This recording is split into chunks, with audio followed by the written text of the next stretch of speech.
যে উত্তাপ, যে রাজনৈতিক উত্তাপ মাসখানেক আগেও ছিল, 14 তলা থেকে কাকে যেন টেনে নামাবার কথা হচ্ছিল, দফা এক দাবি এক ইত্যাদি ইত্যাদি। উপনির্বাচনের আগেও যতটুকু তাপমাত্রা আমরা বোধ করছিলাম এখন একেবারেই আর নেই। বেশ ঠান্ডা, বরফও পড়তে শুরু করেছে বলা যায়, কিন্তু গোটাটাই রাজ্যের বিরোধী শিবিরে। রাজ্যের শাসক শিবিরে স্বভাবতই আনন্দের পরিবেশ। একে তো বিধানসভায় 2021-এর সাফল্যের পর একের পর এক বিরোধী শিবির, বিশেষ করে বিজেপির উইকেট পড়া, এই 6-0 যে ফল, তার মধ্যে মাদারিহাটের মতো আসন জেতা, সব মিলিয়ে শাসক শিবির ভালোই আছে, মানে অন্তত ভালো তো থাকার কথাই। কিন্তু গণতন্ত্রের নিয়মে একজন শাসক যত আসনই জিতুন না কেন, সেটা রাষ্ট্রের ক্ষেত্রে 400-র ওপর আসন হতে পারে, এক সময় হয়েছে, আমাদের দেশেই হয়েছে। সেটা রাজ্যের ক্ষেত্রে 200-র ওপর আসন হতে পারে, তৃণমূল বারবার করে দেখাচ্ছে। কিন্তু গণতন্ত্রে কি কখনো বিরোধী শূন্য বা বিরোধী স্বর শূন্য পরিবেশ থাকে? এটা থাকাটা সম্ভব নয়, স্বাভাবিক নিয়মেই সেটা সম্ভব নয়। একজন দল, একটি দল বা একজন নেতা যত পপুলার হন না কেন, যতই তার জনপ্রিয়তা থাকুক না কেন, নির্বাচনে যত আসনই তারা জিতুন না কেন, বিরোধী স্বর সবসময় থাকে, থাকতেই হবে।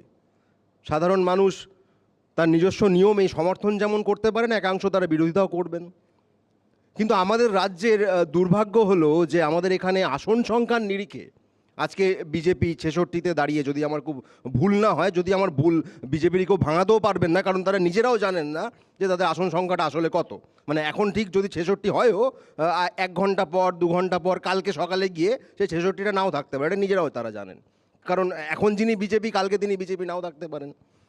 যে কারণে, এবং আইএসএফ এর কথা একটি বিধায়ক নিয়ে তারা রয়েছেন, খুব ভালো কথা, বাকি যারা রয়েছেন বাম, কংগ্রেস ইত্যাদি তো ধর্তব্যের মধ্যেই পড়ে না। উইথ অল ডিউ রেসপেক্ট, তারা নিজেদের যে জায়গায় টেনে নামিয়েছেন, দুঃখের সঙ্গে বলতে বাধ্য হচ্ছি, তারা ধর্তব্যের মধ্যে পড়েন না। রইল বাকি যে বিজেপি, আজকে বিধানসভায় দাঁড়িয়ে তাদের 60খানার বেশি বিধায়ক থাকা সত্ত্বেও যারা শ্রোতা, সাধারণ মানুষ, তাদের কাছে আমি প্রশ্নটা রাখছি, রাজনৈতিক প্রভাবের নিরিখে আজকের দিনে দাঁড়িয়ে মমতা বন্দ্যোপাধ্যায়ের বিরোধী রাজনৈতিক স্বর হিসেবে বিজেপিকে আদৌ কেউ মানে, আদৌ কেউ গুরুত্ব দেয়? এমন একটি দল আমাদের বাংলার রাজনীতিতে বিরোধী আসনে বসে আছে, যাদের নিজস্ব কোনো কথা নেই, অর্থাৎ এই রাজ্যের যারা নেতা, এই রাজ্যের যারা তাদের কর্মী, তাদের নিজস্ব কোনো কথা নেই। বহিরাগত প্রভুরা আসবেন, তারা এসে বলে দেবেন, এইটা বলতে হবে, ওইটা করতে হবে। তারা হাত জোর করে সামনে বসে হ্যাঁ স্যার, হ্যাঁ স্যার, হ্যাঁ স্যার করে সেটাই করে যান। তারা হয়তোবা জানেনও যে এই করে ফলাফল আদৌ কিছু হওয়ার নয়। মমতা বন্দ্যোপাধ্যায়কে ব্যক্তি আক্রমণ করে, অভিষেক বন্দ্যোপাধ্যায়কে ব্যক্তি আক্রমণ করে, এই অনুপ্রবেশ, রোহিঙ্গা ইত্যাদি হাবিজাবি কথাবার্তা বলে এই বাংলায় যে বিশেষ কোনো দাগ কাটা সম্ভব নয়, এটা আমার ধারণা। এটা আমার ধারণা, যারা এই বিজেপির এই রাজ্যের ভূমি সন্তান, যে নেতাকর্মীরা, তারা এটা বোঝেন। কিন্তু তাদের সেই মেরুদণ্ডটা নেই যে বহিরাগত প্রভুদের সেটা চোখে চোখ রেখে বলবেন, ওসব পারেন না। সে বেলায় হচ্ছে যা স্যার বলবেন তাই। মানে আমি চাকর শব্দটা ব্যবহার করতাম, করছি না, আমার সৌজন্যবোধ আছে, কিন্তু কার্যত তারা যেটা করেন সেটাকে চাকরবৃত্তিই বলা চলে। কারণ আজকের দিনে দাঁড়িয়ে বাংলার রাজনীতিতে তৃণমূল কংগ্রেস তার মতো করে ঘর গোছাচ্ছে। সুমনবাবু বললেন প্রবীণের কাঁধে ভরসা রাখার কথা, যে রদবদল হওয়ার কথা সেখানে আপাতত হিমঘরে চলে যাওয়া ইত্যাদি। দেখবেন গোটা আলোচনাটাই তৃণমূল কংগ্রেস কেন্দ্রিক। ভালো হলেও তৃণমূল, কম ভালো হলেও তৃণমূল, আরও কম ভালো হলেও সেটাও তৃণমূলই, আর কিছু খারাপ হলে সেটাও কিছু কিছু তৃণমূল। কিন্তু বিরোধীদের বক্তব্য বা বিরোধীদের নিয়ে আলোচনা প্রায় নেই, আর যেটুকু আছে সেটা ওই 150 গ্রাম কেন্দ্রিক আলোচনা, ওটাও আজকের দিনে আর ধর্তব্যের মধ্যে নেই।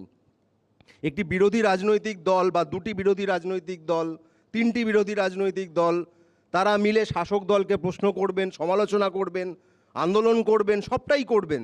মানুষ তাদের সমর্থন জানাবেন, তাদের আন্দোলনকে সমর্থন জানাবেন, এই ছবি আজকের দিনে বাংলায় কার্যত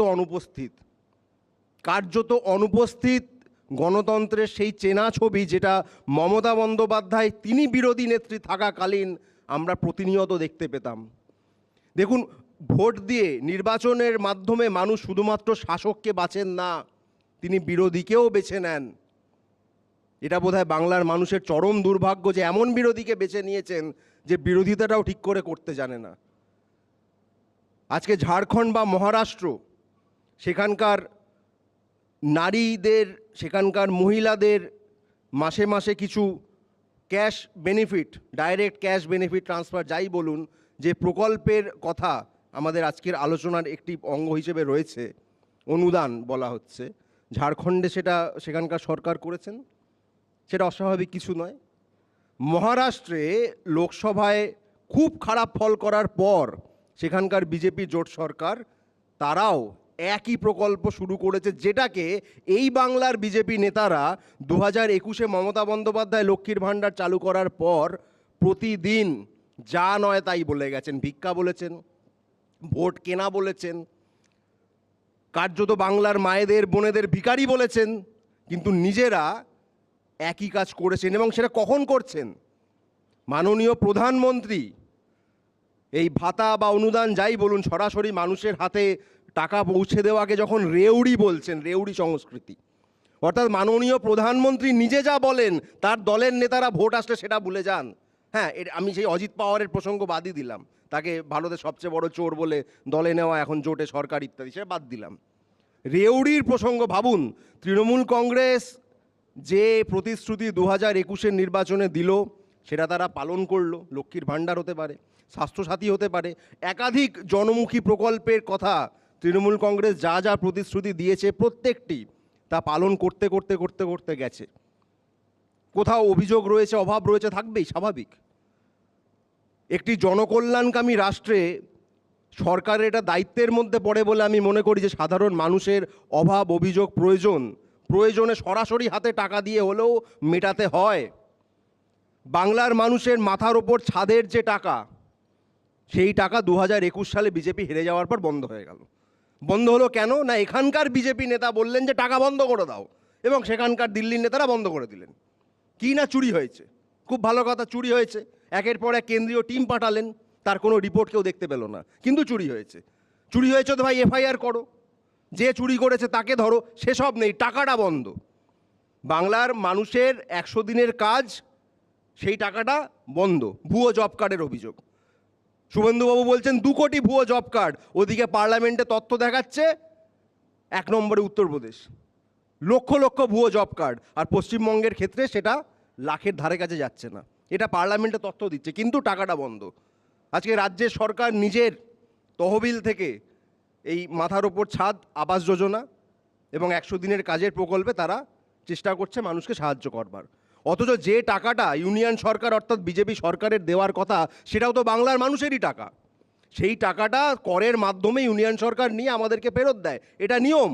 কিন্তু রাজনীতির খাতিরে, রাজনীতির লড়াইয়ের খাতিরে বাংলার মানুষ যেহেতু তাদের বারবার প্রত্যাখ্যান করলো, 2021 সালে তাদের সে মেগা ইভেন্ট আপকি বার 200 পার সম্পূর্ণ গঙ্গার জলে ছুঁড়ে ফেলে দিল। অতএব টাকা বন্ধ, পেটে লাথি মারো, মাথার ওপর ছাদ দিও না। কাজের কাজ কিন্তু হচ্ছে না, তাতে কোনো রকম ভোট তাদের বাড়ছে না, এইটা বলার সৎ সাহস এখানকার নেতাদের নেই। এই কারণেই বলেছিলাম, বহিরাগত যারা প্রভু, তাদের বশংবদ সেবাদাসে পরিণত হয়েছে রাজ্যের বিজেপি। মাত্র গতকাল অর্পিতা মুখার্জি তিনি জামিন পেলেন। একদম সাম্প্রতিক ঘটনা বলে এটা মনে পড়লো যে নিয়োগ দুর্নীতি নিয়ে গত 2-2.5 বছর ধরে এত ঘটনার ঘনঘটা। আপনি দেখবেন বিজেপির একজন অন্যতম প্রধান মুখ, বিরোধী শিবিরের অন্যতম প্রধান মুখ, সম্ভবত আমার পরে বলতে উঠবেন, এই নিয়োগ দুর্নীতি সংক্রান্ত বিষয়ে তার যত বক্তব্য, তাতে সবচেয়ে বেশি তার আগ্রহ পার্থ চট্টোপাধ্যায়ের খেলনা নিয়ে। তার তদন্ত নিয়ে কোনো আগ্রহ নেই। খেলনাটা কীরকম ছিল, কোন কোম্পানির ছিল, কেমন রঙের ছিল, ওটা দিয়ে কী করতো, এটা নিয়ে তার চরম আগ্রহ। সিবিআই যে বছরের পর বছর জেলে আটকে রাখছে, কিন্তু কোনো রকম ট্রায়াল শুরু করার ধারকাস দিয়ে যেতে পারছে না, একের পর এক লোক জামিন পেয়ে যাচ্ছে, তাদের কাছে নাকি অকাট্য প্রমাণ আছে, কিন্তু তার একমাত্র আগ্রহ খেলনা। এই যদি বিরোধী শিবিরের চরিত্র হয়, তাদের কাছে রাজনীতি যদি খেলনা বাটিতে পর্যবসিত হয়, তাহলে তৃণমূল কংগ্রেসকে কে রুখবে? তৃণমূল কংগ্রেস যদি 1 লাখ 1.5 লাখ মার্জিনে কোনো আসন জেতে, এটা তৃণমূলের দোষ। তৃণমূল যদি আজকের দিনে বলে যে 2026-এ আমরা 250টা আসন জিতবো, সেটা তৃণমূলের দোষ। তাকে কি সে কি হাতে ধরে বিরোধী তৈরি করবে? তাকে বিরোধীদের শিখিয়ে দিতে হবে যে ভাই খেলনা নিয়ে আলোচনাটা রাজনীতি নয়, তোমাকে জবাবদিহি করতে হবে যে সিবিআই বা ইডি তারা বছরের পর বছর তদন্তের নামে কোন খেলনা বাটিটা খেলছে। রাজনীতিটা খেলা নয়, রাজনীতিটা খেলনা নিয়েও খেলা নয়, মানুষকে নিয়েও খেলা নয়, তার পেটে লাথি মারার খেলাটাও নয়। এই কারণেই বলবো, লক্ষ্মীর ভাণ্ডার হোক, লাডলি বেহেন যোজনা হোক, যে কোনো রাজ্যে মহিলা হন, সাধারণ মানুষ হন, গরিব মানুষ হন, রাষ্ট্রের কাছে যদি সহায়তা পায় তাকে দয়া করে ভিক্ষা বলা বন্ধ করুন, মানুষকে ভিখিরি বলা বন্ধ করুন। না হলে মানুষ আপনাদের খেলনা বানিয়ে খেলতে খেলতে হাওয়ায় শূন্য করে মিলিয়ে দেবে, যেমনটা আপনারা জানেন কাদের মিলিয়ে দিয়েছে। ধন্যবাদ।